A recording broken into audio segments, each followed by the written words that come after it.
గంటకి ఒక 20,000 అట్లా తీసుకొని నేను పర్సన్స్ దగ్గరికి వెళ్తాను మేడం. పెళ్ళైన తర్వాత కూడా కంటిన్యూ చేసావా ఆ పని? చేశాను మేడం. నా పరిస్థితులను బట్టి నీ చేయాల్సి వచ్చింది. పరిస్థితులు పాడుగాను. నువ్వు నాకు ఎలాంటి శిక్ష వేసినా నేను తీసుకోగలుగుతా. దయచేసి నన్ను వదిలేస్తాను. నువ్వు నాకు వద్దు అంటే మాత్రం నేను బ్రతకలేదు సార్. ఆల్రెడీ నేను చనిపోయిన శవాన్ని సార్. శవంతో కాపురం చేయాలనుకుంటున్నా సార్ తను. పెద్ద సముద్రం లాంటి మనసు ఉండేటటువంటి భర్త వచ్చి ఓకే నేను ఎలాగ చేయట్లేదు నువ్వు కూడా ఆ వ్యాపారం చేసుకో అని అంటే కనుక అది వేరే విషయం. ఏ మొగుడు అంటాడు, ఏ మగాడు అంటాడు. నేను చేసింది నీ దగ్గర నాకు తప్పని నేను ఒప్పుకున్నాను కదా. రేపొద్దున జాబ్ ఏదో ప్రాబ్లం అవుతుంది, మళ్ళీ కంటిన్యూ చేస్తారా? నాకు నువ్వు కావాలి, నీతో లైఫ్ కావాలి అని చెప్పి నేను నిన్ను అడుగుతున్నాను కదా. అమ్మ దీనికి మాటలు లేవు, మాట్లాడుకోవటాలు లేవు.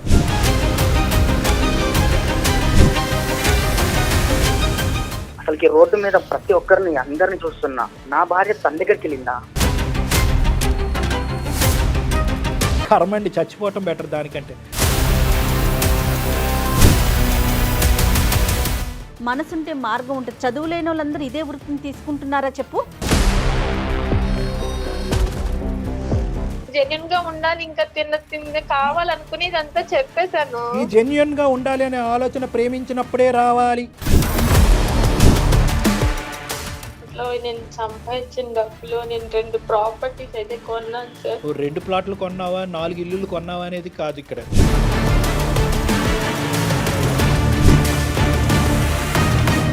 ఇప్పుడు వచ్చేసి ఆ రక్తపు కూడం తినమంటే ఎలా సార్?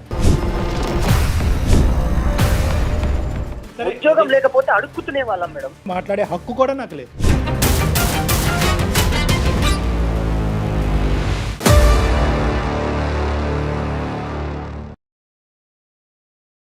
కాళ్లలో నొప్పి, నరాల వాపు వంటి లక్షణాలతో బాధపడుతున్నారా? వెరికోస్ వెయిన్స్ లో అత్యాధునిక చికిత్స Avis vascular centre. AVC hospital సమర్పించు అందమైన జీవితం కార్యక్రమానికి స్వాగతం. నమస్తే డాక్టర్ గారు. నమస్తే జయ గారు. సింధు అని మనకు ఒక అమ్మాయి మెయిల్ చేసిందండి. పెళ్ళి అయిపోయిన తర్వాత ఒక ఇష్యూని ఫేస్ చేస్తోంది. సో నా సంసార జీవితం ఏంటి, నేను ముందుకు వెళ్ళాలా వెనక్కి రావాలా నాకు అర్థం కావట్లేదు. సో అందుకని ఒకసారి మీతో మాట్లాడిద్దామని కాల్ చేస్తానండి. హలో, నమస్తే అండి సింధు గారా? అవునండి, ఎవరండి? నేను జయానండి, అందమైన జీవితం ప్రోగ్రామ్ నుంచి కాల్ చేస్తున్నాను. నాతో పాటు డాక్టర్ కళ్యాణ్ చక్రవర్తి గారు ఉన్నారు. మేడం నమస్తే. మేడం నమస్తే సార్. నమస్తే అమ్మ సింధు. మెయిల్ పెట్టారు కదా, ఒకసారి డాక్టర్ గారితో మాట్లాడతారా? మాట్లాడతాను మేడం. చెప్పినా ఏంటి సమస్య సింధు? నీ వయసు ఎంతమ్మా, పెళ్ళి ఎంత కాలమైంది? నాకు 27 years సార్ ప్రజెంట్. ఓకే. నాకు మ్యారేజ్ అయ్యి 2 years అయింది. 2 years అయింది. 2 years అయింది సార్. మాది లవ్ మ్యారేజ్. అయితే మా హస్బెండ్ నన్ను చాలా బాగా చూసుకునేవాడు. ఫస్ట్ లో చాలా అంటే చాలా బాగా ఉండేవాళ్ళం. అసలు నాకు ఇట్లాంటి లైఫ్ వస్తుందని చెప్పి నేనైతే అసలు ఎక్స్పెక్ట్ చేయలేదు. బట్ తను సడన్ గా ఒక 4 months నుంచి నాతో అంటే అసలు ఎవరో తెలియని పర్సన్ తో ఉంటున్నాను అన్న ఇది ఫీల్ తో ఉంటున్నాడు సార్. నన్ను ఇగ్నోర్ చేస్తున్నాడు, బాగా దూరం పెట్టేస్తున్నాడు. మాట్లాడడానికి కూడా కష్టం అయిపోతుంది తనకి. ఇగ్నోర్ చేస్తున్నాడు, మాట్లాడట్లేదు, ఒక పరాయి వ్యక్తిలా చూస్తున్నాడు నిన్ను. చూస్తున్నాడు సార్. అడిగినా గానీ నీ పని ఇది, నా పని నాది అంటున్నాడు. తన కోసం నేను 2 times సూసైడ్ అటెంప్ట్ కూడా చేసుకున్నాను సార్ నేను. ఎందుకమ్మా సూసైడ్ అటెంప్ట్ ఎందుకు? అంటే తను ఇట్లా చేస్తుంటే నాకు అసలు ఉండబుద్ధి కావట్లేదు సార్. తను నాకు చాలా ఇచ్చేస్తున్నాడు. ఎందుకు ఇట్లా చేస్తున్నాడు? కానీ కారణం ఏం చెప్పలేదమ్మా? అడిగేవా కారణం ఏంటండి అని? బహుశా అడుగుంటారుగా మీరు సింధు. నాకు తల్లిదండ్రి లేరు సార్, అండ్ తనకి కూడా పేరెంట్స్ లేరు. తను వాళ్ళ మావయ్య వాళ్ళ దగ్గర ఉంటాడు సార్. సంపాదన అది ఓకేనా? ఏం లేదు మేడం, అసలు ఏం లేదు. బట్ నాకు చెప్పడం అయితే నాకు జాబ్ ఉంది అని చెప్పి మ్యారేజ్ చేసుకున్నాడు. నేను కూడా చాలా హ్యాపీగా ఫీల్ అయ్యాను. కాదమ్మా సింధు, లవ్ మ్యారేజ్ అని చెప్తున్నారు కదా, అతను ఏం చేశాడు ఏంటి మరి? నిజం చెప్తున్నాడా అబద్ధం చెప్తున్నాడా తెలుసుకోలేకపోయారా మీరు? మేడం నేను అవన్నీ మాట్లాడే విధానాన్ని బట్టి ఇంకా ఇరు కుటుంబాలు లేకపోయేసరికి నాకు తల్లిదండ్రి లేకపోయేసరికి నేను నిన్ను పెళ్లి చేసుకుంటాను అంటే వేరే విధంగా ఏం మాట్లాడకుండా సడన్ గా వచ్చి పెళ్లి చేసుకుంటాను అంటే నేను హ్యాపీగా ఫీల్ అయ్యాను మేడం. అదే ఇంకా హ్యాపీనెస్ లో అతను ఏంటి, అతను పూర్వపరాలు బ్యాక్గ్రౌండ్ ఏమీ చేయలేదు. వాస్తవానికి ఏంటంటే ఒక ఉద్యోగం లేనటువంటి అబ్బాయిని ప్రేమించి పెళ్లి చేసుకున్నావు నువ్వు. నువ్వు అవును సార్. నీ వంతు ప్రయత్నంగా నువ్వు ఏదో ఒక చిన్న ఉద్యోగం చేసుకుంటూ సంపాదిస్తున్నావు. అంటే నేను ప్రైవేట్ జాబ్ చేస్తున్నానని చెప్పి నేను తనకి అబద్ధం చెప్పాను. నేను గంటకి ఒక 20,000 అట్లా తీసుకొని నేను పర్సన్స్ దగ్గరికి వెళ్తాను మేడం. అయ్యో. అది మా తల్లిదండ్రులు లేని దాని మూలాన నాకు ఎవరు చూసేవాళ్ళు లేక నా పరిస్థితులను బట్టి నేను చేసుకోవాల్సి వచ్చింది. ఎప్పటి నుంచి ఇలాంటి పనులు చేస్తున్నావు? నేను ఒక 6 years నుంచి చేస్తున్నాను మేడం. అతను ఉద్యోగం చేయట్లేదు అన్నది నీకు తెలీదు, నువ్వు ఇటువంటి వ్యాపారంలో ఉన్నావని అతనికి తెలియదు కదమ్మా. తెలియదు సార్. కానీ ఆ వాస్తవానికి నిరుద్యోగం దాచిపెట్టే దానికంటే ఇలాంటి ఉద్యోగం దాచిపెట్టడం అన్నది, ఇలాంటి వ్యాపారం దాచిపెట్టడం అన్నది పెద్ద ఇష్యూ కదమ్మా. సార్ ఫస్ట్ మేము మ్యారేజ్ చేసుకున్నప్పుడు నేను పెళ్ళైతే నాకు ఇట్లాంటి ఇబ్బందులు ఏమి ఉండవు, నేను అసలు ఇట్లాంటివి చేయాల్సిన అవసరం ఉండదు, తను మంచిగా చూసుకుంటాడు కదా, తనకి జాబ్ ఉంది కదా, నాకు ఇంకా ఇట్లాంటి కర్మ ఉండదు అనుకొని నేను మ్యారేజ్ చేసుకున్నాను సార్. కానీ నాకు మ్యారేజ్ చేసుకున్న తర్వాత తెలిసింది ఏంటంటే తనకి అసలు ఏం లేదు సార్. తను వాళ్ళ ఇంటికి వెళ్తే తినడానికి ఫుడ్ కూడా లేదు సార్. మాకు మ్యారేజ్ అయిన తర్వాత తెలిసింది తనకి జాబ్ గానీ ఏమీ లేదు.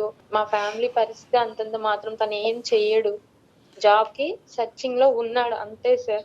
అతని పేరేంటమ్మా? సింధు. శేఖర్ సార్. శేఖర్ గారికి పెళ్ళైన తర్వాత జాబ్ వచ్చిందా? జాబ్ వస్తే ఎంతకాలం తర్వాత వచ్చింది? రీసెంట్ గా వచ్చింది సార్. 4 months అవుతుంది, 4.5 months అవుతుంది. తనకి జాబ్ వచ్చింది అని తెలిసినప్పుడు నేను వెంటనే ఈ విషయం తనతో షేర్ చేసుకున్నా. నేను ఇంక తప్పు చేయకూడదు, ఇప్పుడు దాకా చేసింది కాదమ్మా సింధు, ఇంకొక చిన్న విషయం. ఇప్పుడు నువ్వు పెళ్ళైన తర్వాత కూడా కంటిన్యూ చేసావా ఆ పని? చేశాను మేడం. నా పరిస్థితులను బట్టి చేయాల్సి వచ్చింది. పరిస్థితులు పాడుగాను. ఏమ్మా ఏదన్నా చేసుకోవచ్చు కదమ్మా. ఒక ఆడపిల్ల, ఒక తెలివైన ఆడపిల్ల, వినటానికి చదువుకున్న అమ్మాయిలా ఉన్నావు, తెలివైన అమ్మాయి కూడా లేదు సార్. ఏమన్నా చేయడానికి నాకు వేరే ఏం తెలియదు సార్. అమ్మ నీకు నువ్వేంటంటే అక్కడ గంటకి 20,000 అనే ఫిగర్ చూస్తున్నావే తప్ప నీతిగా బతకాలి, అట్లీస్ట్ పెళ్ళి అయిన తర్వాత అంతా నీతి న్యాయంగా బతకాలి, ఒక భర్తకి తగినట్టుగా బతకాలి. ఓకే, మీ ఆయన ఉద్యోగం చేయట్లేదు, అట్లీస్ట్ నేను మంచిగా చూసుకునేవాడా? నన్ను చాలా బాగా చూసుకునేవాడు సార్. దాంట్లో మాత్రం నాకు ఎట్లాంటి ప్రాబ్లం గానీ అట్లా అంత మంచిగా చూసుకున్నాడు కాబట్టి ఏ రోజైనా కూడా ఈ గుట్టి ఇప్పితే కనుక అది కూడా యాక్సెప్ట్ చేసేస్తాడని అనుకున్నావు. వాస్తవానికి 4 నెలలు బట్టి అతను యాక్సెప్ట్ చేయలేదు. మంచోడు. ఒకవేళ నా తల్లిదండ్రి ఉన్నా గానీ నన్ను ఇంతలా అర్థం చేసుకోరేమో. తను అంత బాగా చూసుకున్నాడు, అంత బాగా అర్థం చేసుకుంటున్నాడు.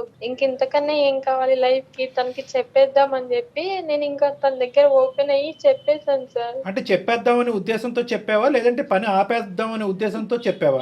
తనకి చెప్పిన రోజు నుంచి నేను అసలు ఏం చేయట్లేదు సార్. తనకి ఎప్పుడైతే జాబ్ వచ్చిందో అప్పటి నుంచి నేను ఇట్లాంటివన్నీ ఆపేసి తన ముందు అంటే నా గురించి బయట వాళ్ళు చెప్పేదానికన్నా నేను తన ముందు నా చెప్పడం మంచిది, తను నన్ను అర్థం చేసుకుంటాడని ఒక్క నమ్మకంతో నేను చెప్పాను సార్. నిజంగా అమ్మ, నువ్వు ఇలాంటి పని చేస్తూ కుటుంబాన్ని పోషిస్తున్నావు అనే అంశం అతను తెలిస్తే 2 సంవత్సరాల్లో కాదు 2 నిమిషాల్లో ఉద్యోగం సంపాదించి ఉండేవాడే మాత్రం. ఎందుకంటే ఇంత పరువు తక్కువ పని ఏ మగాడు యాక్సెప్ట్ చేయనటువంటి మగాడైనా అటువైపు ఆడదైనా ఎవరైనా కూడా యాక్సెప్ట్ చేయనటువంటి ఒక భయంకరమైనటువంటి అంశం చేస్తూ ఇలా కుటుంబాన్ని పోషించడం వెనకాతల బహుశా నీకు అదే ఆనవాయితీ, అదే పద్ధతి, అదే అలవాటైందేమో అని అనుకుంటారేమో. కానీ ఇల్లు గడవట్లేదు, భర్త ఉద్యోగం చేయట్లేదు కాబట్టి నేను కష్టపడుతున్నాను, చెమటోడ్చి చేస్తున్నానని ఎవరు అనుకుంటారమ్మా? నీ దానికి ఎక్కడ నీకు మార్కులు పడతాయి? నువ్వు చేసే పనికి ఎప్పటికైనా పడతాయో? ఎవరన్నా హర్షిస్తారా? మార్కులు పడతాయి కాదని కాదు సార్, నాకు తెలిసింది ఇది ఒక్కటే. ఎందుకంటే సార్ నేను ఇది 6 years నుంచి చేస్తున్నాను సార్. నీకు తెలిసిన పని అమ్మ, నీకు తెలిసినటువంటి పని నేను చెప్పేటటువంటి పాయింట్ కూడా ఇప్పటికైనా ఒక 2 నిమిషాలు ఆలోచించండి. 4 నెలలు బట్టి నా భర్త మాట్లాడలేదు, ఎవరో అన్నట్టుగా నన్ను చూస్తున్నాడు, పట్టించుకోవట్లేదు అంటే కనుక నీకు ఇచ్చేటటువంటి పనిష్మెంట్ బహుశా నీ భర్త చాలా చిన్నదే ఇచ్చాడని అనిపిస్తుంది. దీనికంటే 100 రెట్లు భయంకరమైనటువంటి పనిష్మెంట్ ఇస్తారు. ఒక్క నిమిషం కూడా నీ కళ్ళెదురుకుంటా నిలబడరు, లేదంటే అతను నీ కళ్ళెదురు అతను నిన్ను ఉంచుకోడు.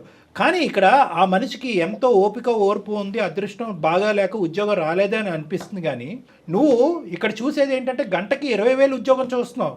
నేనేమంటున్నానంటే నెలకి 20,000 ఉద్యోగం దొరుకుండేది కదా నీకని అడుగుతున్నా. నువ్వు గట్టిగా వెతుకుంటే కనుక 6 సంవత్సరాల పాటో లేదంటే 7 సంవత్సరాల పాటో నువ్వు గంటకి 20 అంటే కనుక నెలకి నువ్వు ఎంత సంపాదిస్తున్నావు అనేది నేను అడగను, అడిగితే కూడా బాగుండదు.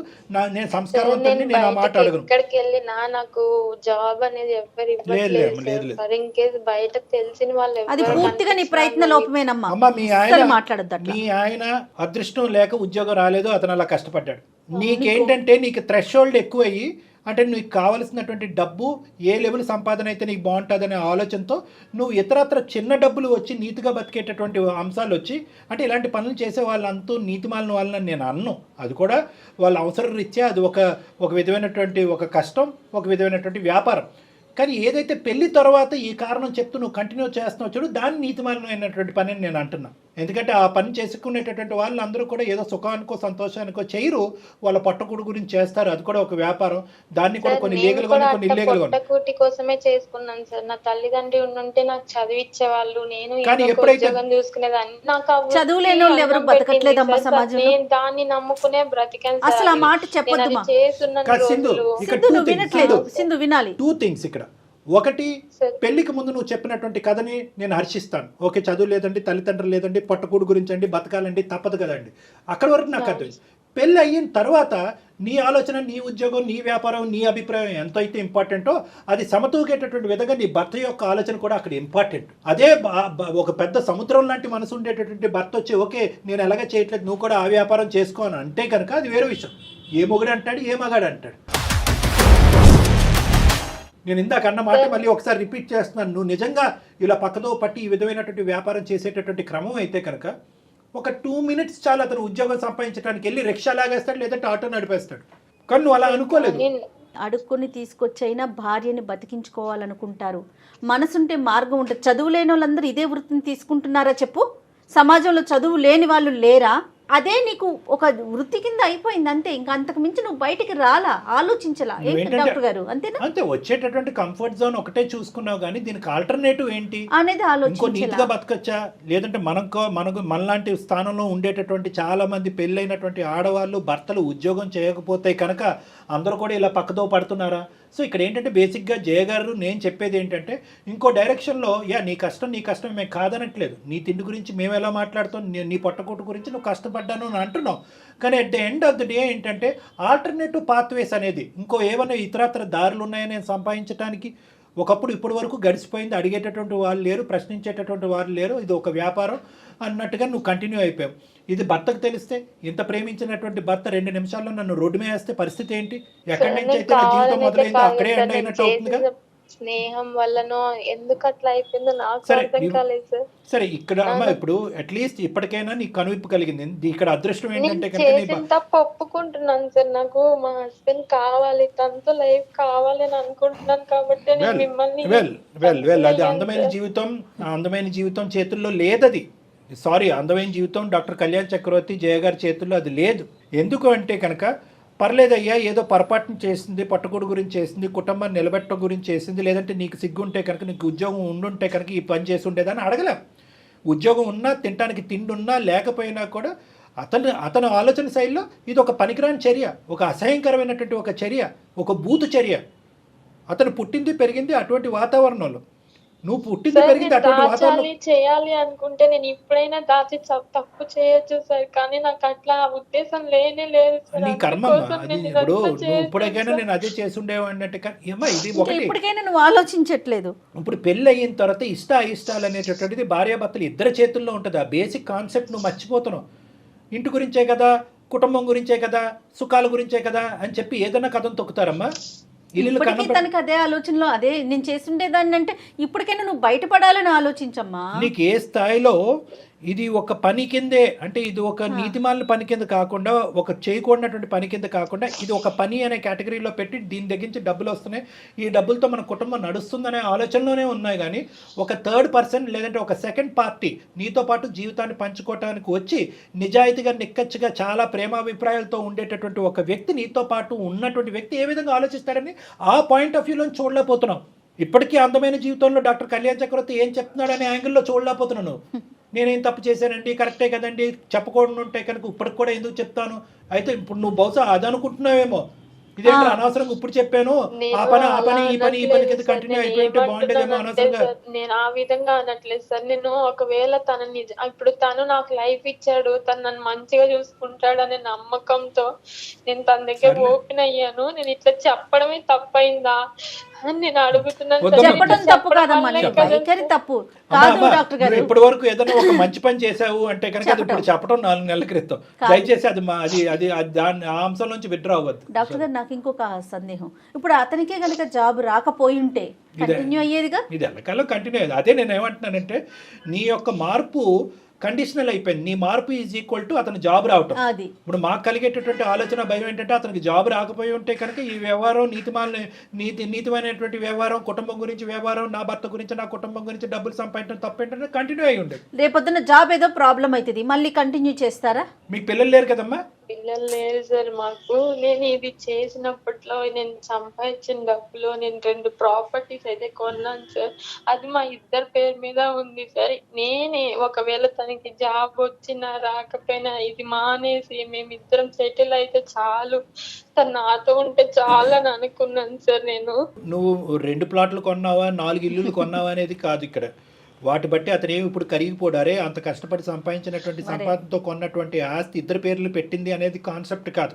నేను బెడ్రూమ్లో పడుకున్నటువంటి నా భార్య నా పక్కనే కాకుండా చాలా మందితో పాటు పడుకుంది అనే ఒక ఆలోచన ఒక మగాడికి ఏ విధంగా ఉంటుంది అంటే కనుక అది నువ్వు 100 కోట్ల ఆస్తి తీసుకొచ్చి అతని కాళ్ళ దగ్గర వేసినా కూడా కనుకరించేటటువంటి అవకాశం ఉండదమ్మా. సో ఇది డబ్బులతో ముడిపెట్టద్దు, ఆస్తులతో ముడిపెట్టద్దు, కుటుంబ పోషణ గురించి ఒక ఆడది తీసుకున్నటువంటి దారి అనేటటువంటి ఆలోచనతో ముడిపెట్టద్దు. ఇది అన్నిటికీ భిన్నమైనటువంటి ఒక అంశం. ఇది కేవలం అతని మనసు, అతని ఆలోచన, అతను పెరిగినటువంటి విధానం, అతని వైఖరి బట్టి ఆధారపడి ఉంటుంది. ఇందాక నేను చెప్పినట్టుగా ఇంత క్లిష్టమైనటువంటి అంశాన్ని సమాజం యాక్సెప్ట్ చేయదు. ప్లస్ అందమైన జీవితం డాక్టర్ కళ్యాణ్ చక్రవర్తి ఇదిగో మార్గం బాబు శేఖర్, ఆ అమ్మాయి ఏదో తెలిసి తెలియక తప్పు చేసింది ఇప్పుడు మారింది కాబట్టి నువ్వు స్వీకరించావు చెప్పడానికి కూడా ఉండదు. ఎందుకంటే కనుక అతని జీవితంలో అతని తల్లిదండ్రులు లేనటువంటి స్థానాన్ని నీకు ఇచ్చాడమ్మా. ఇప్పుడు వాస్తవానికి ఏంటంటే అక్కడ తల్లిదండ్రులు లేరు, ఆ స్థానం ఇచ్చినటువంటి భార్య కూడా ఉన్నట్టుగానే ఉండి మోసం చేస్తుంది అనే మాట అతను అన్నప్పుడు నువ్వు మోసపోలేదు, నువ్వు కరెక్టే ఉన్నావని ఎలా చెప్తావు? చూద్దాం అతను ఎలా ఆలోచిస్తాడో, నీ అదృష్టం ఎలా ఉందో, నీ తలరాత ఎలా ఉందో. సార్ నాకు నా బాధ చెప్పుకోవడానికి కూడా నాకు ఎవ్వరు లేరు సార్. నేను అందుకోసం మిమ్మల్ని మీ దాకా వచ్చి ఒక్కసారి కావాలంటే నన్ను కొట్టండి, తిట్టండి. తన ముందు నాకు ఎట్లాంటి తను నాకు ఏ పనిష్మెంట్ ఇచ్చినా నేను దానికి యాక్సెప్ట్ చేస్తాను సార్. తను లేకుండా నీకు చెప్పుకోవటానికి మా నెంబర్ దొరికింది. అతను ఎంత కుమిలిపోతున్నాడు ఈ 4 నెలలు బట్టి, ఎంత భయంకరమైనటువంటి పరిస్థితిలో ఉన్నాడు. ప్రేమించి నమ్మకంగా చేసుకున్నటువంటి భార్య కడుపు నొప్పో కాలు నొప్పో క్యాన్సర్ అంటే కనుక అది ఎక్కడన్నా చెప్పుకోవచ్చు. లేదంటే పాత బాయ్ ఫ్రెండ్తో కంటిన్యూ అవుతుందంటే కనుక అదొక ఎత్తు. బాయ్ ఫ్రెండ్లు కాదు, ఏది కాదు, ఇదే వ్యాపారం ఇదే వృత్తిలో ఉంది అనేటటువంటిది కడుపు ఎక్కడ చెప్పుకుంటాడు, తలెక్కడ దాచుకుంటాడు. అతని పరిస్థితి చూస్తుంటే ఇంకా భయం వేస్తుంది. నువ్వేంటంటే నా మొగుడిని కాపాడి నా పెళ్లిని కాపాడిని అంటున్నాడు. అతని మానసిక పరిస్థితిని ఫస్ట్ కాపాడిన తర్వాత నిన్ను నీ పెళ్లిని కాపాడుతావు. అర్థమైందమ్మా? ఇక్కడ అతను బాధితుడు, అతను విక్టిమ్, నువ్వు బాధితురాలు కాదు, అతని పేషెంట్. మా పెళ్ళైన తర్వాత నేను చేసే పని వల్ల తనని నేను ఎంత మోసం చేస్తున్నానని నా లోపల నేను చాలా కుమిలిపోయిన రోజులు చాలా ఉన్నాయి సార్. లేదురా నాన్న, ఎప్పుడు నాకు మోసం చేయాలన్న ఆలోచన లేదు సార్ అసలుకి. కదమ్మా, ఇక డిప్రెషన్ ఉంటే ఎవరికి ఉండాలి, ట్రీట్మెంట్ అవసరం అయితే అర్జెంటుగా ట్రీట్మెంట్ ఎవరికి ఇవ్వాలి, సూసైడ్ చేసుకునే ఆలోచన ప్రధానంగా ఎవరికి ఉంటుందో చెప్పు నువ్వు నాకు. ఇక్కడ నీకా నీ భర్తగా రావాలి సార్. కానీ ఒకటి నేను ఈ భయంకరమైనటువంటి వార్త చెప్పిన తర్వాత నా భర్త ఎంత మనస్తాపం చెందాడో, ఎంత భయంకరమైన పరిస్థితిలో ఉన్నాడో డాక్టర్ గారు దయచేసి అతను కాపాడండి అని ఫస్ట్ అడుగు. తర్వాత నీ బయటకు వెళ్తున్న ప్రతిసారి నేను తనని ఫాలో కూడా అవుతున్నాను సార్, ఎక్కడికి వెళ్ళిపోతున్నాడో ఏంటి అని. ఎంత ఫాలో అవుతావులే కానీ సరే. ఇప్పుడు ఏమంటావు, ఎందుకు మాకు ఈమెయిల్ పంపించావు, ఏం చేయగలం అనే ఆలోచనతో? సార్ మీరు ఒక్కసారి తనతో మాట్లాడి నాకు కొంచెం మా ఇద్దరిని కలపండి సార్, నాకు తను కావాలి సార్. అర్థమైంది నాన్న, అర్థమైంది, మాకు అర్థమైంది, నీ బాధ అర్థమైంది. ఏం చేద్దాం డాక్టర్ గారు? ఒకసారి కలుపుదాం మేడం, ఒక ప్రయత్నం అయితే చేద్దాము. ఎందుకంటే మన వరకు వచ్చిన వాళ్ళని ఎవరిని ఇప్పుడు వరకు ఖాళీ చేతితో పంపించలేదు. మనం ఫోన్ కాల్ చేద్దాము. ఇందాక అమ్మాయికి చెప్పినట్టుగానే ఇటువంటి అంశంలో పూర్తి స్థాయి గ్యారంటీ కానీ హోప్ కానీ ఇవ్వదలుచుకోలేదు. సో ఫస్ట్ అతని పరిస్థితులు ఎలా ఉందో తెలుసుకుందాం. నువ్వు ఫోన్ కలపమ్మా. आपका कॉल होल्ड पर है, लाइन पर बने रहें या कुछ देर बाद कोशिश करें. హలో ఏమండి? చెప్పు. ఎందుకు ఇట్లా చేస్తున్నావు నువ్వు? అసలు ఎలా ఉండాలి నీతో? నేను చేసింది నీ దగ్గర నాకు తప్పని నేను ఒప్పుకున్నాను కదా. నాకు నువ్వు కావాలి, నీతో లైఫ్ కావాలి అని చెప్పి నేను నిన్ను అడుగుతున్నాను కదా. కానీ నువ్వు నన్ను ఎట్లా చూస్తున్నావు? మనం కలిసిన ఈ 2 years లో ఎప్పుడు మనం ఎంత మంచిగా ఉన్నది ఒక్క రోజు కూడా గుర్తు రావట్లేదా నీకు? నా చెప్పు. మనసు చచ్చిపోయింది అసలుకి. ఇప్పుడు మళ్ళీ నన్ను అది రికవర్ చేయమన్నా నా వల్ల కాదు. అసలు యాక్సెప్ట్ చేయలేకపోతున్నాను నీతో. అట్లా మాట్లాడుకురా ఎలా బతకాలా? ప్లీజ్ మా. అసలు ఎలా బతకాలా? నువ్వంటే నాకు ఎంత ఇష్టమో నీకు తెలీదా? చెప్పు. నువ్వుతో మాట్లాడకుండా, నిన్ను చూడకుండా నేను ఉండలేను కదా. నువ్వు కావాలని చెప్పి నేను నీ దగ్గరికి వస్తుంటే నువ్వు ఎందుకు ఇట్లా చేస్తున్నావు నన్ను? అసలుకి రోడ్డు మీద ప్రతి ఒక్కరిని అందరిని చూస్తున్నా. నా భార్య తన దగ్గరికి వెళ్ళిందా లేదా? అసలుకి ఏంటి నా భార్యను అలా చూస్తుంటే నాకే ఒళ్ళు గౌరవపడుతుంది. నేను సుమన్ టీవీ వాళ్ళని అప్రోచ్ అయ్యానంటే వాళ్ళకి మెయిల్ పెట్టాను. సార్ అండ్ మేడం లైన్ లో ఉన్నారు, ఒకసారి నువ్వు వాళ్ళతో మాట్లాడు. శేఖర్, చెప్పండి సార్. నా పేరు డాక్టర్ కళ్యాణ్ చక్రవర్తి నాన్న. సుమన్ టీవీ అందమైన జీవితం, బహుశా ఈ కార్యక్రమం గురించి నీకు తెలిసే ఉంటుంది. నమస్తే సార్. నమస్తే నాన్న. సారీ ఇటువంటి పరిస్థితుల్లో నీతో మాట్లాడవలసి వస్తుందని చెప్పి, ఎందుకంటే నీ బాధని ఎటువంటి మాటలలో వర్ణించాలో నాకైతే అర్థం కావట్లేదు. వాస్తవానికి ఈ అమ్మాయి మాకు ఈమెయిల్ చేయకపోయినా బాగుండేది. కరెక్ట్. ఈమెయిల్ చేసి మా ద్వారా, అంటే చాలా బలవంతంగా ఈ ఫోన్ కాల్ కలుపమ్మ అతనితో మాట్లాడదామని చెప్పి వచ్చినటువంటి బాధితులు మీ ఉట్టి చేత్తో పంపించే సాంప్రదాయం ఆనవాయితీ మాకు లేదు కాబట్టి, సరే అమ్మ చాలా అయిష్టంగా విముఖంగానే నీకు ఫోన్ కలపమని చెప్పాం. ఎందుకంటే నీ బాధ మామూలు బాధ కాదు. ఆ బాధను సరిదిద్దుకుని ఆ బాధను మర్చిపోయి అవన్నీ వెనక్కి పెట్టేసి పాస్తూ ప్రేమించినటువంటి అమ్మాయి గురించి ఎన్ని త్యాగాలన్నా చేసేసి నువ్వు ముందుకొచ్చే అని అడగటం నాకు అసలు ఇష్టం లేదు. అది నేను సమర్థించను, అది కరెక్ట్ కూడా కాదు. కానీ ఏదన్నా ఒక తెలియనటువంటి ఒక దేవుడు నీ మనసు లోపల ఉన్నాడా? ఆ దేవుడు కాసేపు ఏమైనా దయదలిచి ఈ దిక్కును కూడా చూస్తాడనేటటువంటి ఆలోచన, ఆశతో నీతో ఒక మాట అడగటానికి వచ్చాను. నేను రిక్వెస్ట్ చేయటం అనేది నా బాధ్యత కాబట్టి రిక్వెస్ట్ చేస్తాను. ఒప్పుకోవలసినటువంటి బరువు బాధ్యతలు నీ మీద లేవు కాబట్టి ఒప్పుకుంటావు లేవా అనేది నీ ఇంగితానికి, నీ ఆలోచనకి, నీ యొక్క వ్యక్తిత్వానికి వదిలేస్తాను. సార్ ఆల్రెడీ నేను చనిపోయిన శవాన్ని సార్. శవంతో కాపురం చేయాలనుకుంటున్నా సార్. తను నా వల్ల కాదు సార్. తను వద్దు సార్ నాకు. ఉందామని అడుగుతున్నాను, ప్లీజ్ ఒప్పుకో. నువ్వు నాకు ఎలాంటి శిక్ష చేసినా నేను తీసుకోగలుగుతా. దయచేసి నన్ను వదిలేస్తాను. నువ్వు నాకు వద్దు అంటే మాత్రం నేను బ్రతకలేనురా. నేను మానసికంగా చాలా చచ్చిపోయాను. నాతో అసలు మాట్లాడదు. ఇప్పుడు నువ్వు నన్ను వదిలేస్తే నాకు అదే పరిస్థితి అయిపోతుంది. నేను ఇప్పుడు చెప్తున్నాను కదా, నాకు కూడి పెట్టే వృత్తి అని నేను ఇది అనుకున్నాను. లైక్ నేను దాన్ని కూడా వదిలేసుకున్నాను. ఒకవేళ నువ్వు నన్ను వదిలేసినా నేను మళ్ళీ దాంట్లోకి వెళ్తానేమో అని నువ్వు అనుకోవచ్చు. నాకు అలాంటి ఉద్దేశం లేనే లేదు. పెళ్ళికి ముందు మీరేమో ఉద్యోగం చేస్తున్నాను లేదంటే చేయట్లేదు అనేటటువంటి అంశాన్ని దాచిపెట్టారు. ఉద్యోగం చేస్తున్నట్టుగానే నటించారు. ఒక సెక్యూర్ జీవితం మన ఇద్దరికి ఉంది అనేటటువంటి విధంగానే ఆశ చూపెట్టారు. అదే ప్లాట్ఫామ్ మీద పెళ్లి చేసుకున్నారు. ఈ అమ్మాయి ఏమొచ్చి అతి భయంకరమైనటువంటి వృత్తి చేస్తూ, సరే పెళ్లి వరకు చేస్తున్నాను లేదంటే ప్రేమించేటటువంటి వరకు చేస్తున్నాను, ఇంకా ప్రేమించడం మొదలుపెట్టిన తర్వాత ఈ వృత్తిని మనం నమ్ముకోకూడదు, ఇది కరెక్ట్ కాదు అనేటటువంటిది ప్రేమించేటప్పుడు వదిలేదు.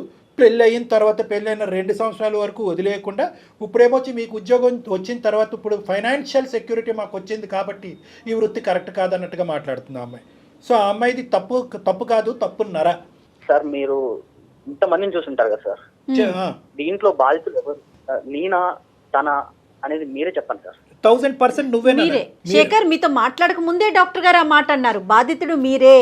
రేపొద్దున అంత ప్రేమించినటువంటి అమ్మాయి అంత అన్యోన్యంగా మీరు 2 సంవత్సరాల పాటు హ్యాపీగా ఉండేవారు కదా శేఖర్. ఏమైంది నీకు సింధుకు మధ్యన జరిగిందంటే ఏం చెప్తారు మీరు? కాబట్టి మీ సైడే మాకు ఓదార్పు ఉంటుంది, ఆలోచన ఉంటుంది. భవిష్యత్తు గురించి ఒక కార్యాచరణని ఏం చేయాలి, ఏం చేయకూడదు అనేటటువంటిది మీ సైడే. ఏం చేద్దాం అనుకుంటున్నారనేది చెప్పండి సార్. నేను ఎలాగైనా అమ్మాయికి లైఫ్ ఇద్దాం అనుకున్నాను సార్, కానీ ఇద్దరికి తెలియదు కదా సార్. తను నాకేం చెప్పలేదు అప్పటికి. ఇప్పుడు వచ్చేసి ఆ రక్తపు కూడం తినమంటే ఎలా సార్? నా వల్ల కాదు సార్. తనతో నేను బతకలేను సార్, నేను కలిసి ఉండలేను. కరెక్టే, అది that is point is very clearly made. అది మాకు అర్థమైంది, అది మీ ఇష్టానికి వదిలేస్తున్నాం. కానీ నేను చెప్పేది ఏంటంటే ఒక చిన్న గోరంత దీపానికి సంబంధించినటువంటి ఒక ఆలోచన చెప్తున్నాను నేను. లేదు సార్, ఆమె నా దగ్గరకు వస్తుంటే ఏదో నా మైండ్ యాక్సెప్ట్ చేయట్లేదు సార్. ఇంకే విధంగా చెప్పినా కూడా అబ్బాయికి జెన్యున్ గా ఉండాలి. ఇంకా తిన్నతో నేను కావాలనుకుని ఇదంతా చెప్పేశాను. ఈ జెన్యున్ గా ఉండాలి అనే ఆలోచన ప్రేమించినప్పుడే రావాలి. ఎస్. అప్పుడు వరకు నీ వృత్తి ఏంటి, నీ ఆలోచన ఏంటి, అంతకుముందు నువ్వు ఏమేమి వ్యాపారాలు చేసావు అనేటటువంటిది సార్ నాకు బహుశా పెళ్ళైన నెక్స్ట్ డే నుంచి నేను ఎంత చేయకూడదని ఫిక్స్ అయ్యాను సార్. నాకు పెళ్ళైన రోజు నుంచి నా పెళ్ళైనప్పుడు నాకు తెలిసింది సార్, కనీసం అక్కడికి వెళ్తే తినటానికి కూడా లేదని. నువ్వు ఇప్పుడు మారేవు అనే దాన్ని మేము హర్షించేటటువంటి విధంగా అబ్బాయికి చెప్పాలి అనుకుంటుంటే నువ్వు పెట్టుకున్న విస్తరణలో నువ్వే ఉమ్మేసుకుంటున్నావు. ఇప్పుడు మొత్తం ఉండేటటువంటి గుట్టును ఇప్పుడు బయటకు చెప్పడం వల్ల ఒక పెద్ద ఘనకార్యంగా అనుకుంటున్నావు. కానీ 2.5 సంవత్సరాలు, దగ్గర దగ్గర 3 సంవత్సరాలు ప్రేమించుకున్నప్పుడు 1 year, పెళ్ళైన తర్వాత 2 years, 3 సంవత్సరాల పాటు ఒక భయంకరమైనటువంటి నిజాన్ని దాచిపెట్టి ఏ మగాడు యాక్సెప్ట్ చేయనటువంటి ఒక భయంకరమైనటువంటి అంశాన్ని 2 సెకండ్లలో మర్చిపోమంటున్నావు. నువ్వు చెప్పిన దానికి 100 మార్కులు వేస్తున్నావు, అతను పడేటటువంటి బాధకి 1 మార్క్ కూడా వేయట్లేదు నువ్వు. ఇప్పుడు తనకి ఏదైనా అనిపిస్తే అది నా మొహం మీద చెప్పాలి సార్. అట్లా తను చూసే విధానం నాకు ఎట్లా దీనికి మాటలు లేవు, మాట్లాడుకోవటాలు లేవు. ఏ మగాడైనా నువ్వు అతని స్థానంలో నిలబడి ఆ వ్యభిచారం అదేటటువంటి కార్యక్రమంలో అతను ఉంటే కనుక తినడానికి డబ్బులుంటే చాలు కదా, ఏం పని చేస్తున్నాను అనేది అవసరం అనేటటువంటి లెక్క అతను చెప్తే కనుక నువ్వు యాక్సెప్ట్ చేస్తావా? నువ్వు చేసిన పని నువ్వు సమర్థించుకుంటున్నావు, దానిలోంచి బయటికి రా ఒక్కసారి. శేఖర్, నేను ఒకటే చెప్తున్నాను, ఆ అమ్మాయి వాదన ఇలాగే ఉంటది కానీ అసలు ఇక్కడ మాట్లాడటానికి కూడా ఏమీ లేదు. ఇది కంప్లీట్ గా నెగిటివ్ గా మాట్లాడితే 2 నిమిషాల్లో కాల్ కట్ చేసి ఇక్కడే క్లోజ్ చేసేయచ్చు. ఏది మీరు ముక్కు మొహం తెలియనటువంటి వాళ్ళు అయితే కనుక నీకు ఇప్పటికొచ్చి మాట్లాడినటువంటి 4 మాటల్లో కూడా సింధు నీ మనసులో ఒక స్థానాన్ని ఏర్పాటు చేసుకుంది అనేది ఒక నమ్మకం ఉంది. అలాగే సింధుకి మీకు ఎంత అమితమైనటువంటి ప్రేమ ఉంది, ఈ పని చేసినా కూడా తనకి నువ్వంటే ఎంత అమితమైన ప్రేమ ఉందన్నది కూడా తన మాటలో అర్థమైంది. కాబట్టి ఈ 2 మాటలు డాక్టర్ కళ్యాణ్ చక్రవర్తి మాట్లాడుతున్నాడు, లేదంటే మాట్లాడే హక్కు కూడా నాకు లేదు. ఇక్కడ నేనేమంటున్నానంటే ఏ ఉద్దేశంతో ఆ అమ్మాయి పని చేసింది అనేది ఒక్కసారి ఆలోచించుకో. ఇల్లు గడవటానికి చాలా కష్టమైనటువంటి పరిస్థితి. నువ్వు కష్టపడట్లేదంటే కనుక అన్ని విధాలుగా కష్టపడి ఉద్యోగం రానటువంటి పరిస్థితి. ఈ అమ్మాయికి ఏ డిగ్రీ, ఏ చదువు లేదు, ఏ క్వాలిఫికేషన్ లేదు, తను పుట్టేగి తను ఎప్పుడు ఏ ఉద్యోగం చేయలేదు. వ్యాపారంగా ఇది మొదలుపెట్టిన కాడి నుంచి ఏదో డబ్బులు వస్తున్నాయి కాబట్టి ఇదే నమ్ముకుని ఇంకో యాంగిల్లో చూడనటువంటి పరిస్థితి. ఆ అమ్మాయి ఏమనుకుంది అంటే కనుక అక్కడ వెళ్ళి ఆ వృత్తిని ఏదో ఆనందించట్లేదు. వృత్తి చేసినప్పుడల్లా కుంగిపోతూ బాధపడుతూనే చేసింది. ఎందుకు అది చేయకపోతే కనుక ఇల్లు గడిచేటటువంటి పరిస్థితి లేదు. మీరేమొచ్చి ఉద్యోగం చేస్తున్నాను అనేటటువంటి అబద్ధంతో పెళ్లి చేసేసుకున్నారు మీరు. పోనీ అప్పుడే నిజాయితీగా మీరు మాట్లాడుంటే కనుక ఆ అమ్మాయి కూడా నిజాయితీగా ఈ అంశం చెప్పుండేదేమో. కానీ మీరు దాచిపెట్టారు, తను దాచిపెట్టి. సరే, అది పెద్ద గీత ముందు చిన్న గీత. ఇందాక నేను అన్నట్టుగా ఏంటంటే బహుశా ఈ అమ్మాయి ఈ వృత్తి చేయకుండా ఉండుంటే కనుక మీరు ఇలా అబద్ధం ఆడి ఉద్యోగం చేయకుండా పెళ్లి చేసుకుని ఉంటే కనుక ఏమయ్యా, నువ్వేం మగాడవయ్యా, ఏ ఉద్యోగం చేయకుండా ఒక ఆడపిల్లను మోసం చేసి ఎలా పెళ్లి చేసుకుంటావయ్యా? ఆల్రెడీ తల్లిదండ్రులు లేనటువంటి ఆడపిల్లని ఈ విధంగా మోసం చేస్తావా? భర్త అనేటటువంటి స్థానం కాకుండా తల్లిదండ్రులు లేనటువంటి స్థానాన్ని కూడా నీకు ఇచ్చింది, అదేవిధంగా తల్లిదండ్రులు లేనటువంటి స్థానాన్ని నువ్వు అమ్మాయికి ఇచ్చావు, అది వేరే విషయం అని అనుండేవాళ్ళు. కానీ ఈరోజు ఈ అమ్మాయి ఆ పని చేయటం వల్ల నువ్వు ఉద్యోగం చేయకుండా దొంగచాటును వచ్చి పెళ్లి చేసుకునేటటువంటి అంశం ఈరోజు కప్పడిపోయింది. కానీ నేను అయినా కానీ దీన్ని నీ సైడే మాట్లాడుతున్నాను. ఒక్క 1 ఇంచు అటువైపు కూడా ఆలోచించమంటున్నాను. ఉద్దేశం ఏంటి? ఉద్యోగం లేకపోతే ఇలాంటి వ్యాపారాన్ని ఎంచుకుంటారా సార్? చెప్పండి. అయినా కానీ నేను సమర్థించట్లేదు. కానీ తన ఉద్దేశం, తను పుట్టెరిగి తన ఆలోచనకు తెలిసినంత వరకు సంపాదనకు ఉండేటటువంటి ఏకైక దారి అదే అని చెప్పి పెళ్లికి ముందు ప్రేమించినప్పుడు పెళ్లి తర్వాత కూడా అదే నమ్ముకుని అదే అందులోనే కొట్టుకుపోయింది పిచ్చి మహాతల్లి. ఇప్పటికి కూడా ఏమంటుంది, తనకి ఇప్పటికి కూడా ఇందాకటి నుంచి మనం మాట్లాడుతున్నాం, తను చేసేటటువంటి వ్యాపారాన్ని తప్పు పట్టట్లేదు తెలుసా? తల్లిదండ్రులు లేకపోయినా ఒక పూట తిండి దొరుకుతుందో లేదో అనేటటువంటి ఆలోచన ఉన్న అమ్మాయికి తన శరీరాన్ని అమ్ముకుని అదే తిండి పెట్టింది. కాబట్టి ఇప్పుడు కూడా అమ్మాయి ఆ వృత్తి మీద వేలెత్తి చూపెట్టట్లేదు. అయితే ఇప్పుడు ఏంటంటే నిజంగా ప్రేమతోనే ఒక బాధ్యతతోనే మీ ముందుకు వచ్చింది ఆ అమ్మాయి. తన సుఖాలు సంతోషాల గురించి కాదు కదా. ఒకప్పుడు తన ఉద్యోగం చేయకపోతే ఇల్లు ఎలా గడుస్తుంది, ఇటువంటి ఆలోచనతో వచ్చింది తన ముందుకి. సరే, ఇటువంటి కాన్సెప్ట్కి, ఇటువంటి రీజనింగ్కి ఎన్ని మార్కులు పడతాయో నాకు తెలియదు. మీ ఇష్టం అండి, డెసిషన్ మీ ఇష్టం. Decision is absolutely yours. మేము ఎప్పుడు కూడా అందమైన జీవితంలో ఇంతవరకు కూడా ఇంత చాయిస్ లేదండి. డాక్టర్ గారు ఒక సలహా ఇస్తారు. కానీ నేను చెప్తున్నట్టుగా జయ గారు, మీరు బాధితులు అంతే. మీరు పడరానటువంటి బాధలు పడ్డారు, అనుభవించకూడనట్టు కష్టాలన్నీ అనుభవించారు. ఇందాక ఒక్క మాట అన్నారు, రోడ్డు మీద ఒక మగాడు వెళ్ళిపోతుంటే కనుక వీడితో కూడా పడుకుందా నా భార్య అనేటువంటి కర్మండి, చచ్చిపోవటం బెటర్ దానికంటే. సో నేనేమంటున్నానంటే ఇందాక నేను అన్నట్టుగానే ఇది పూర్తిగా మీ నిర్ణయం అని చెప్పి మేము కన్ఫ్యూజ్ చేస్తున్నామని మీరు అనుకుంటే కనుక నా క్లినిక్ ద్వారాలు ఎప్పుడు తెరిచే ఉంటాయి. మీరు కావాలంటే రావచ్చు, కూర్చోవచ్చు, మాట్లాడచ్చు. సో కంప్లీట్గా ఇది మీ చాయిస్. ఒక్క 2 నిమిషాలు నేను మాట్లాడాలనుకున్నాను. అయ్యో తప్పకుండా. అసలు నేను మా మామ కూతురుని చేసుకుందాం అనుకున్నా మేడం. కానీ ఇంకా నేను లవ్ చేశాను కాబట్టి విగ్రహత అలా మారింది కాబట్టి చేసుకోవాల్సి వచ్చింది. కాకపోతే అమ్మాయి ఉద్యోగం లేదనే సాకును చూపిస్తోంది, కానీ మీరు ఇందాక చెప్పారు చూడండి, పెద్ద గీత ముందు చిన్న చుక్క అండి ఉద్యోగం లేకపోవటం అనేది. దాన్ని దీంతో కంపేర్ చేయటాకే లేదు. ఉద్యోగం లేకపోతే అడుక్కుతునే వాళ్ళం మేడం, లేదంటే ఏదో ఒకటి చేసేవాళ్ళం. కానీ ఇలాంటి వ్యాపారంలో దిగుతుందని ఎవరు అనుకుంటారు మేడం? మీరు చెప్పండి మేడం. నిజం శేఖర్ గారు, అది చాలా బాధాకరం అనిపిస్తోంది. అమ్మాయి తెలిసి చేసిందా? నేను ఇంకా చేయనని చెప్తున్నాను కదా. ఒకవేళ నువ్వు నన్ను వదిలేస్తే నేను చచ్చిపోవడం తప్పించి నాకు వేరే దారి లేదురా. ప్రేమ అనేటటువంటిది ఇదివరకటి ప్రేమలాగా ఉండాలి, అది న్యాచురల్ గా పునరావృతం అవ్వాలి. ఇక్కడ థ్రెట్ వల్ల నేను చచ్చిపోతాను లేక బెదిరించొద్దు. అతను బాధితుడు, అతను అనుభవిస్తున్నటువంటి బాధ నీకంటే 100 రెట్లు ఎక్కువ ఉంది. ఎందుకంటే ప్రేమించినటువంటి అమ్మాయిని ఉంచుకోవాలా, లేదంటే ప్రేమించి మోసం చేసి తప్పుదోరలో వెళ్ళి ఇదే వృత్తిగా నమ్మినటువంటి అమ్మాయిని వదులుకోవాలా అనేటటువంటి సందిగ్ధ పరిస్థితిలో అతను ఉన్నాడు. అతనికి సమయం కావాలి, నువ్వు అది అర్థం చేసుకోవాలి. నువ్వు థ్రెట్ చేసి బ్లాక్మెయిల్ చేసి భయపెట్టేటటువంటి దొద్దు. నువ్వు ప్రేమించినటువంటి నీ భర్త ఎలాంటి వ్యక్తి అనేది 2 years పాటు నీకు చూపెట్టాడుగా, ఒక మంచి వ్యక్తిగా. ఇప్పుడు నీకు అర్థమైంది నువ్వు ఎటువంటి వ్యక్తిని పోగొట్టుకున్నావు. నేను మళ్ళీ కోరుకునేది, నేను ఇంత తిన కోసం ఇంత దిగజారి ఇంత ఆర్గ్యూ చేసేది నేను దానికోసమే సార్. నాకు తల్లిదండ్రులు లోటు తీర్చాడు. తల్లిదండ్రి ఉంటే ఆ ప్రేమ ఎలా ఉంటుందో తను చూపించాడు. అంత ప్రేమ చూపెట్టినటువంటి వ్యక్తి ఈ అంశం తెలిస్తే కనుక ఏమవుతాడు అనేది 0.1% నువ్వు ఆలోచించుంటే కనుక ఈ రోజు ఈ ఎపిసోడ్ ఈ మాట్లాడుకోవటం కూడా అక్కర్లేదు. వేరే వ్యక్తి పక్కన నేను పడుకుంటున్నాను, అదే రాత్రి మళ్ళీ నా భర్త పక్కన పడుకుంటున్నాను. ఇది వాస్తవం, ఈ నిజం తెలిస్తే కనుక నా భర్త ఉంటాడా లేదా అన్నది కాదు, బతుకుంటాడా లేదా అనేది ఆలోచించుంటే కనుక ఈరోజు మనకి ఎపిసోడ్ అక్కర్లేదు. నీ ఆలోచన అనేది చాలా లేట్గా వచ్చింది. ఇప్పటికి కూడా నువ్వేమంటున్నావు అంటే కనుక చెప్పకుండా ఉండుంటే ఏం చేసి ఉంటే, నువ్వు చెప్పకపోతే ఇంకొకరు చెప్పేవారు అప్పుడు. కానీ అది మోసం చేయటం కదా, అది మోసం. అసలు నువ్వు చెప్తావా, ఇంకొకరు చెప్తారా తర్వాత పచ్చి మోసం కదమ్మా అది. భార్యాభర్తలు ఇవన్నీ కాసిందు. బంతి అతని కోర్టులో ఉంది. అతను అట అనేటటువంటి నిర్ణయం తీసుకోలేదు. ఇక్కడ మాట్లాడినా నా క్లినిక్ వచ్చినా అతన్ని బలవంతం పెట్టేటటువంటి ఉద్దేశం నాకు లేదు. ఒకటి కాకపోతే 100 రోజులైనా అతను ఈ నిర్ణయం తీసుకోవడానికి అతను అవకాశం ఇవ్వాలి.